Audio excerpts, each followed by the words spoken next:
Hello everyone, welcome once again in my YouTube channel in एक career academy. तो देखिए, अभी हम लोग क्लास 9 के बायोलॉजी को पढ़ रहे हैं, जिसमें आपको चौथा चैप्टर पढ़ाया जा रहा है स्वास्थ्य एवं रोग यानी हेल्थ एंड डिजीज। और इसमें पिछले वीडियो में हम आपको समझाए थे टीकाकरण के बारे में यानी वैक्सीनेशन के बारे में। टीकाकरण क्या होता है यानी व्हाट इज वैक्सीनेशन। उसमें हम आपको बताए थे कि वैक्सीन का खोज कब किया गया था, कैसे किया गया, साथ ही साथ वैक्सीन क्या होता है और इसको कैसे लगाया जाता है और इसके क्या फ़ायदे होते हैं, इन सारी चीज़ को हम बताए थे। तो अगर आप वो वीडियो नहीं देखे हैं तो इस वीडियो के डिस्क्रिप्शन में उसका लिंक है, आप वहाँ से देख सकते हैं। और आज के क्लास में हम एक विशेष संक्रामक रोग के बारे में जानने वाले हैं। एक बड़ा ही मतलब एग्जाम के पर्पज से जो इम्पोर्टेंट है, हालांकि बीमारी कोई महत्वपूर्ण नहीं होता है, एग्जाम के पर्पज से इम्पॉर्टेंट है ये मलेरिया, जो एक इन्फेक्शियस डिजीज है यानी संक्रामक रोग है। इसके बारे में हम लोग जानने वाले हैं। मलेरिया के कारण क्या है, मतलब ये क्यों होता है, इसका लक्षण क्या होता है, साथ ही साथ इसको कंट्रोल कैसे करेंगे और इसका रोकथाम कैसे करेंगे, इसके बारे में हम आपको समझाने वाले हैं। तो सबसे पहली चीज़ कि मलेरिया बीमारी होती कैसे है, तो हम आपको बता दें कि एक विशेष प्रकार का मच्छर होता है, मच्छर होता नहीं, होती है।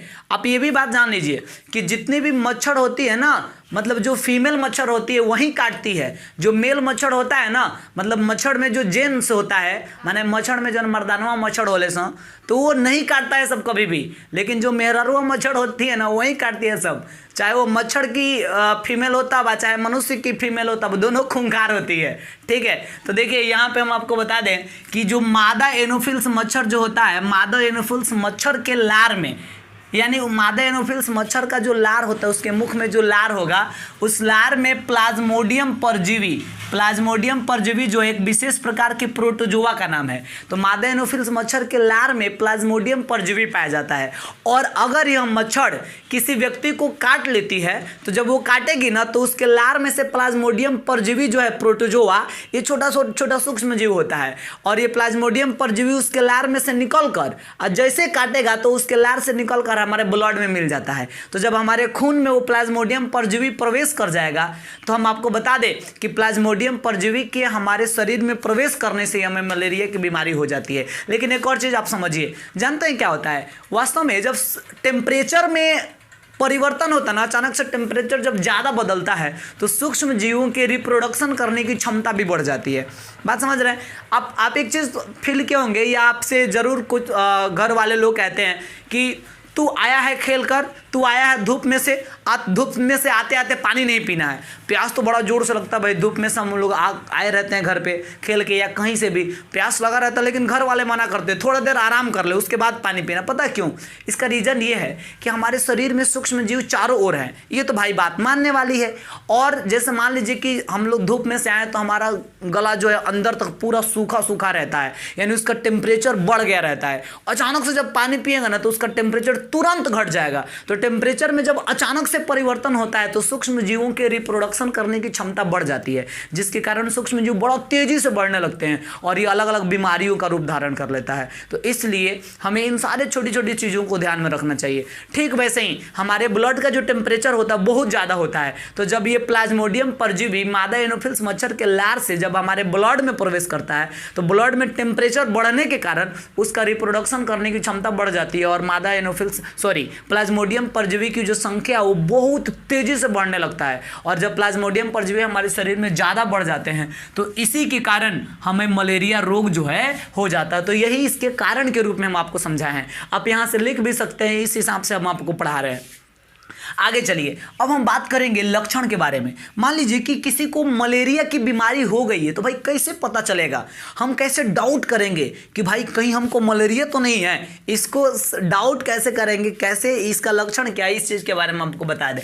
तो देखिए, इसका सबसे पहला लक्षण क्या है कि शारीरिक कंपन यानी शरीर कांपेगा, ऐसे शरीर कांपेगा जैसे ठंडी के दिन में कांपता है। तो शारीरिक कंपन होगा और उसके साथ साथ कुछ अंतराल पर, यानी समय समय पर 2-2 घंटा पर, 4-4 घंटा पर, 10-10 घंटा पर, या रोज रात में एक इंटरवल बन जाएगा, कुछ अंतराल पर तेज बुखार आएगा। यानी एक चीज़ तो जब आपको फीवर आएगा ना, उस समय शरीर में कंपन होगा, शरीर कांपेगा और साथ ही साथ एक निश्चित अंतराल पे आपको बुखार आते रहेगा। और बुखार जब आएगा ना तो बहुत तेज़ी से बुखार आएगा। ये मलेरिया का लक्षण है। मगर मतलब मेरे कहने का मतलब कि अगर ऐसा लक्षण आप में नज़र आ रहा है तो आप इसका तुरंत इलाज कराइए। ऐसा हो सकता है कि कहीं आपको मलेरिया की बीमारी ना हो गई हो, ठीक है। तो इसलिए उसका जाँच हमें तुरंत करा लेनी चाहिए।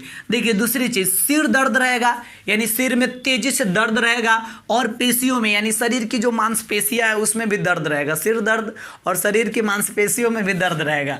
तीसरा पॉइंट समझिए, इसमें क्या होगा कि जो प्लाज्मोडियम परजीवी होते हैं ना, प्लाज्मोडियम परजीवी जब रक्त में बढ़ जाते हैं तो ब्लड में प्लाज्मोडियम परजीवी की संख्या के बढ़ने के कारण हमारे ब्लड का जो आरबीसी होता है, यानी ब्लड के अंदर जो रेड ब्लड सेल पाया जाता है आरबीसी, वो आरबीसी फटने लगता है। और आरबीसी के फटने से हमारे ब्लड में हीमोजोइन नामक एक विषैला पदार्थ मुक्त होता है। हीमोजोइन काफ़ी जहरीला, बहुत विषैला पदार्थ होता है जो हमारे शरीर में बनने लगता है। क्यों बनता है हीमोजोइन?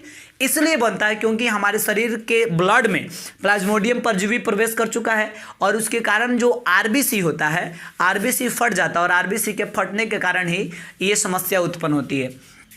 अब देखिए, हीमोजोइन जब हमारे शरीर में अधिक मात्रा में मुक्त होगा तो हीमोजोइन के मुक्त होने से ही हमें तेज बुखार आता है, यानी काफ़ी तेजी से हमें फीवर, मतलब बहुत तेज बुखार आता है, हीमोजोइन के कारण है। इसमें आगे चलिए, अब चौथा पॉइंट है कि आरबीसी जब हमारे शरीर से नष्ट होने लगता है ना, तो आरबीसी के नष्ट होने से जो पेशेंट होते हैं, यानी जो रोगी होते हैं, उस रोगी के शरीर में ब्लड की, अब जाहिर सी बात है भाई, हमारे ब्लड से आरबीसी ही नष्ट होने लगा, खत्म होने लगा, तो हमारे शरीर में ब्लड की कमी होने लगती है, हमारे शरीर में रक्त की कमी होने लगती है। और जब ब्लड की कमी होगी तो जाहिर सी बात है बहुत ज़्यादा कमजोरी महसूस होगा, कोई काम करने का मन नहीं करेगा, एनर्जी शरीर को नहीं मिलेगा, हमारे शरीर में ब्लड की कमी होने लगती है।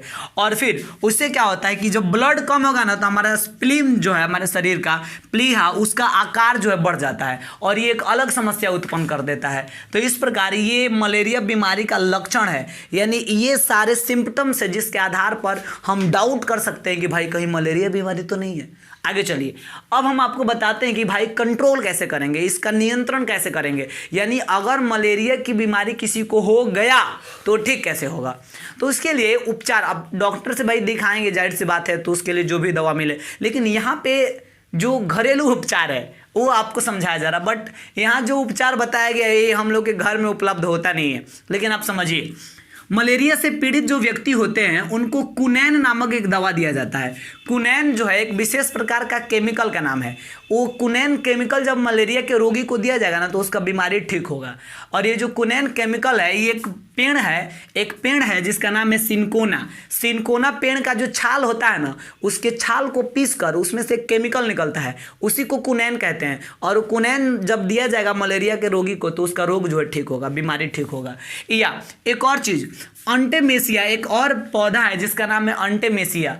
तो अंटेमेसिया जो पौधा है इसके मतलब इससे जो है अर्टीथर नामक केमिकल बनाया जाता है। इस पौधा से अर्टीथर नामक केमिकल प्राप्त किया जाता है और वो भी मलेरिया के रोग में उसका उपयोग हम कर सकते हैं, ठीक है। अब आइए आपको बता दें कि जो अंटेमेसिया से अर्टीथर नामक जो दवा निकलता है ना, इस दवा का खोज लखनऊ से किया गया था। लखनऊ, ये सेंट्रल ड्रग रिसर्च इंस्टीट्यूट, मतलब भारत का सेंट्रल यानी केंद्रीय जो ड्रग रिसर्च सेंटर है, सेंट्रल, उसका मुख्यालय लखनऊ में है। और यहीं के वैज्ञानिकों के द्वारा अर्टीथर नामक केमिकल का खोज किया गया था जो मलेरिया के मतलब उपचार में यूज किया जाता है। अब हम आपको बता दें कि रोकथाम के लिए इसको क्या करेंगे, यानी क्या उपाय करें कि हमें मलेरिया की बीमारी नहीं हो। तो सीधी सी बात है, मच्छर से मत कटवाइए, ना मच्छर से कटवाइएगा ना मलेरिया होगा।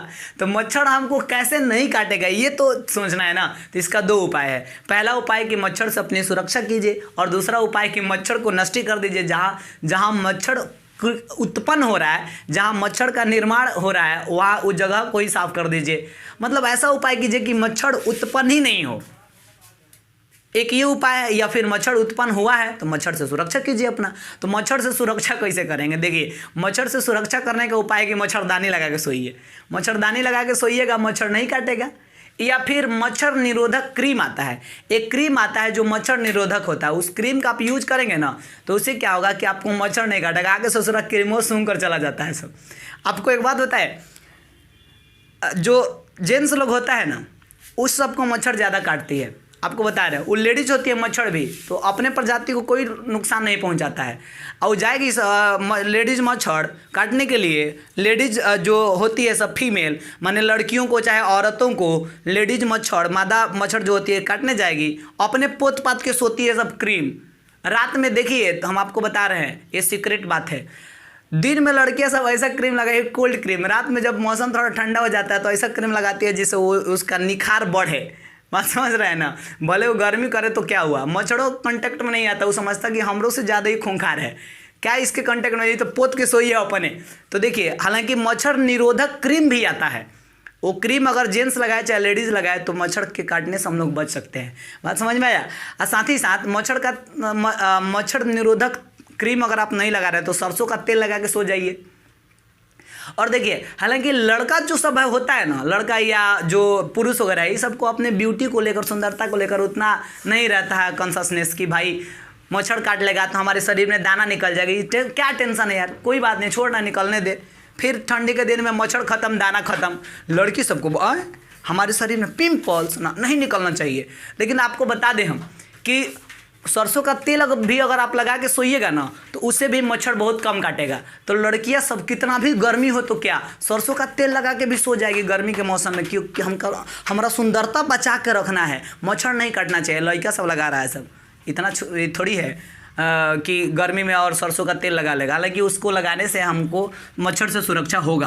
तो देखिए, मच्छर निरोधक क्रीम लगा सकते हैं या सरसों के तेल का यूज कर सकते हैं। अब आइए, मच्छरों को नष्ट करके भी हम क्या कर सकते हैं, रोकथाम किया जा सकता है। ठीक है, तो देखिए इसके लिए क्या उपाय है, डीडीटी एक दवा आता है जिसका नाम है डीडीटी, इसका छिड़काव करेंगे तो देखते भी आप जनरली छिड़काव होते हुए रहता है, सरकार की तरफ से डीडीटी का छिड़काव किया जाता है। तो अपने आसपास में मतलब जो ऐसे जगह जहाँ पे मच्छर क्रिएट होता है, मान लीजिए कि जनरली जहाँ पे थोड़ा ज़्यादा गंदगी वगैरह होता है, नाली वगैरह होता है, जल जमाव जहाँ होता है, वहाँ डीडीटी का छिड़काव करेंगे जहाँ से मच्छर क्रिएट होता है। तो मतलब हम आराम से मच्छर को उत्पन्न होने से रोक सकते हैं।